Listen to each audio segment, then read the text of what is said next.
is Meerah, and I am a Lorekeeper, one of Yogg-Sothoth's libraries, and today I wanted to talk about the Heptapod aliens from the novella Story of Your Life by Ted Chiang and the film Arrival. Apologize if I mispronounced that.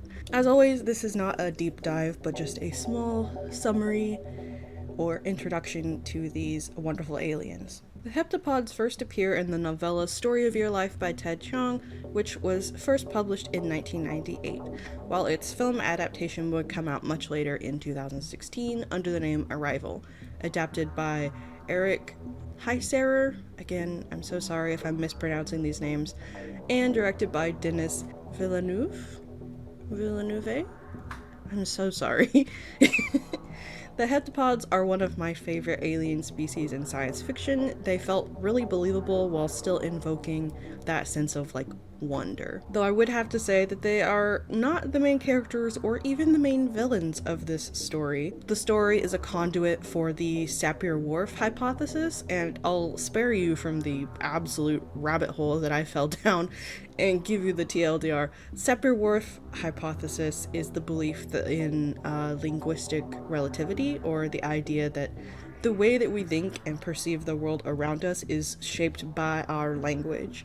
This movie explores this by having the journey of the humans learning to communicate with the heptapods be the main focus of the plot.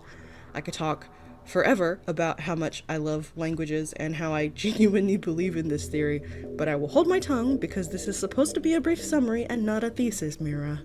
The heptapods are roughly 9 to 10 meters tall, or 30 to 40-ish feet tall, which is huge.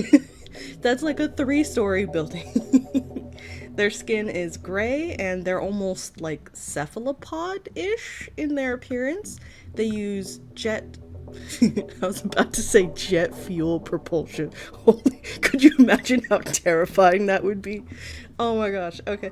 They use fluid jet propulsion, and a kind of like walking, floating, swimming to move around inside of their own spaceships. They never leave their spaceships, as their breathable atmosphere is pretty different from Earth's, though it does appear that humans can survive for a very short period of time within their environment, as depicted in the film. It's misty and somewhere between a liquid and a gas, allowing them to move their gigantic bodies around in it with ease. I imagine the gravity is also a little bit different, but that's just speculation on my part. They do not appear to have eyes, but they do emit a, clicking noise, so it's thought that this is either, how they communicate with each other verbally, or a type of, echolocation they use to see.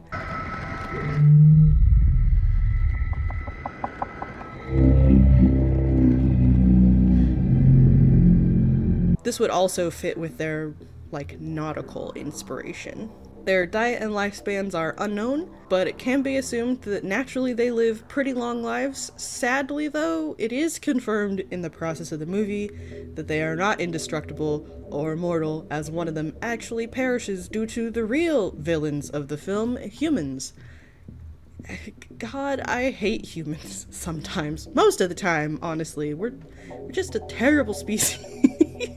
And then, of course, there are moments where I really love humans, so, I think that Arrival really captures the best and worst of humanity with the juxtapose of the assholes and the main character who, with her curiosity and eagerness to understand and learn, really just does represent the best qualities that humans have, I think. Heptapods use that same fluid or ink that they use for locomotion to also communicate visually with their language, the Logograms.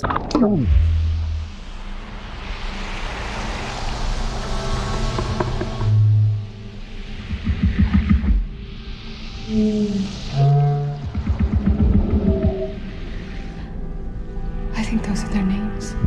This language is everything. It's able to convey entire thought processes rather than just a single line of meaning like English can.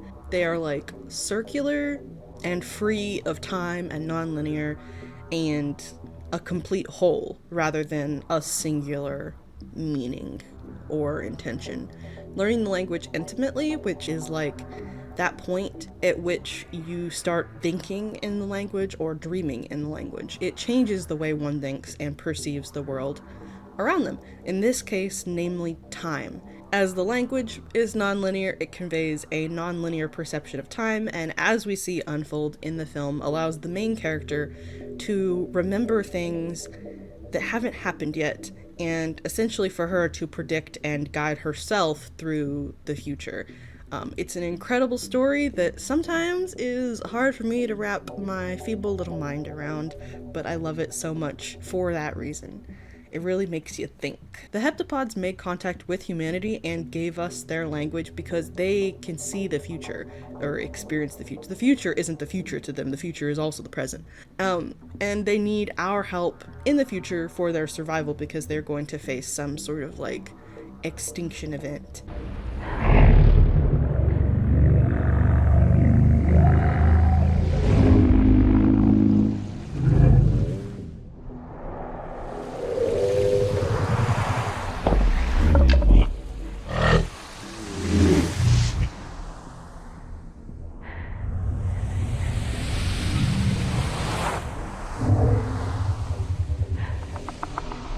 How can you know the future? But clearly they are far more advanced than humanity in terms of technology, and humanity is not in a place to help ourselves, much less another planet in a galaxy far, far away, you know? They have spacefaring vehicles, which we call pods, which are described as being 450 meters or 1,476 feet tall. They're like oval in shape and kind of flat on one side like a lens, and the workings of the ship are very, very mysterious. They have no observable engines or thrusters or anything like the Earth technologies that we have, that we use for getting out of our atmosphere. And the surface is smooth and black like obsidian.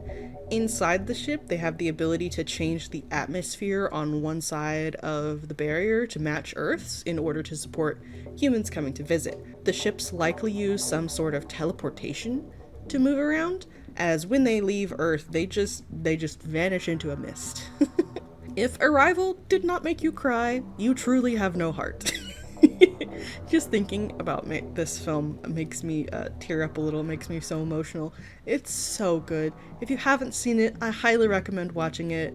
Anyway, thank you so much for listening to me ramble about this. I've been wanting to make a short video about this for a while now, but it is because I just feel so strongly about it. It's a little harder to talk about it, I guess. I don't know if that makes any sense. I'm still pretty terrified that I didn't do a good job at summarizing things, so I apologize if this wasn't super cohesive. Special thank you, as always, to my channel members, especially Loremasters, PwNaGeDOTexe, Beitodesstrafe, General Jehuty, Vlad, and Lexaous. May Yog grant you the knowledge you seek, my friends. Friendly reminder that I do also have a Patreon where you can go to join for free to watch my videos without those pesky ads. There are, like, you know, paid tiers too if you want to support. They have all the same benefits as the memberships do on YouTube. Also, you know, the usual spiel. Liking and commenting and subscribing on here really does help the channel grow so that my weird hyperfixations and ramblings can reach more people. I hope to see you all next time here in the library.